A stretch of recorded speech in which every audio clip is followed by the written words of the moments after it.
What's up, guys? So in this video, I'm going to be talking about a very highly requested video, and that is how can the government stop Bitcoin? Now, I'm going to touch on some points.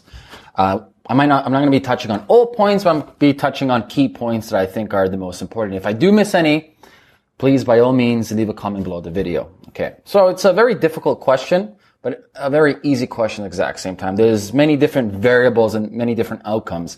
You can almost akin it to trying to figure out game theory, which is quite complicated because there's so many different outcomes. Scenario. The government wants to stop Bitcoin. Let's say they start just banning it. For example, it's banned in Venezuela. It's banned in other countries. Well, what happens? Everything goes underground. Same thing like when they banned alcohol over here with Al Capone. Well, guess what? It's underground. Same thing with half the drugs banned, like psilocybin and DMT and MDMA. It goes underground. The more you ban something, the more people get access to and the more people go behind your back. So the key or the moral of the story is don't ban it. So banning it won't stop it. Okay. So that's out of the way. Legalities is not going to stop it. So which leads me to the first point. So the first point is exchanges, which I currently think probably is one of the weakest points of the crypto universe because everything flows in and everything flows out. They are the center of receiving and buying crypto, and they are the center of exiting crypto. Now, what the government can do with exchanges, because they are a centralized server, they are a business, they have liabilities, they have people who are owners and CEOs, they can literally just go to exchanges like we saw in China and be like, you're done, period. But this is not going to really stop Bitcoin. The price will drop, sure, but it's not actually stopping the Bitcoin blockchain. It's stopping a lot of people from having access to Bitcoin. But then again, we have services like local Bitcoin where I can just go to peer-to-peer. And that's the whole purpose. I think, I would ideally like to see exchanges disappear in the future. I think it's an oxymoron. The whole idea of having a centralized player control what I can buy and when I can exit defeats the whole purpose of crypto in the first place. So that's what the government can do. They can literally go shut down exchanges, which will temporarily decrease the price of all cryptos, okay? Next thing, they can go to miners. So for example, let's say China decides to go through all the miners or the whole global governments decide to get together and attack the miners. Yes, hash rates will go down. But the beautiful thing about it, that doesn't stop the Bitcoin blockchain. Yeah, transactions will decrease. Yeah, transaction confirmation time will take forever, et cetera, et cetera. But at the end of the day, the Bitcoin blockchain doesn't stop. You're not destroying anything. The beautiful thing about it is people can join anywhere around the world to start mining it. So even attacking miners and let's say shutting them down legally or forcefully will not stop it.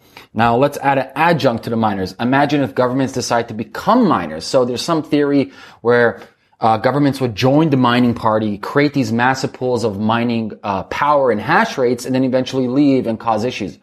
Once again, yeah, sure, they're going to cause the price to decrease. Yeah, transaction time will take forever with confirmation time, etc. But at the end of the day, they're not stopping the Bitcoin blockchain. It's still here today. They haven't destroyed it, okay? So that doesn't work. Next, stopping the internet. Okay, we're getting a little bit more complicated right now. So if you stop the internet, obviously people can't use any of the exchanges. People can't use any of the wallets, but that still doesn't stop the Bitcoin blockchain. In fact, there's companies right now who are trying to go above the internet, creating their own satellite network to supersede the internet. And that's not stopping, for example, mesh networks right now where I just need to be in the proximity of somebody. Once again, it's not stopping the Bitcoin blockchain and just slowing down the transactions, slowing down the access to it. But I can go from peer to peer on mesh networks and still transact using Bitcoin. So they don't succeed there. Finally, quantum computers. Now, a lot of people say quantum computers will break all cryptography, but there's a lot of people who are saying, hey, they can break current day cryptography. But for example, in Bitcoin blockchain, all they need to do is change some elliptical curve algorithm signatures and a bunch of little bit of other stuff, and they can become quantum proof. People have been working on this for a while. Same thing with Ethereum. So once again, even though they have quantum computers, the cryptography can still be protected based on new algorithms and consensus model. And we have much bigger fish to fry, or I say we have much bigger things to worry about once quantum computers arise.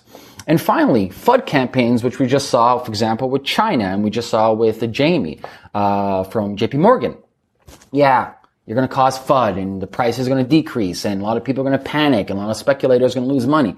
But that doesn't stop the Bitcoin blockchain. So at the end of the day, they can put any regulations and laws they want. They can try any of these tactics they want, but literally whatever they do, they're not breaking the Bitcoin blockchain. To summarize, so can the government stop the Bitcoin blockchain? I don't know. I don't think so. I think it's quite versatile. We've seen it's been lasting for what? 8+ years right now, since 2008. Yeah, 8+ years. It's on attack on a daily basis from everybody, from government agencies to probably CIA to CSIS, etc. And it's quite versatile. It's handled all these different attacks. Like, come on, like, look at the purse. Let me pull it up right now. 66 billion. That's the cap right now. That's a lot of money for anybody who wants it.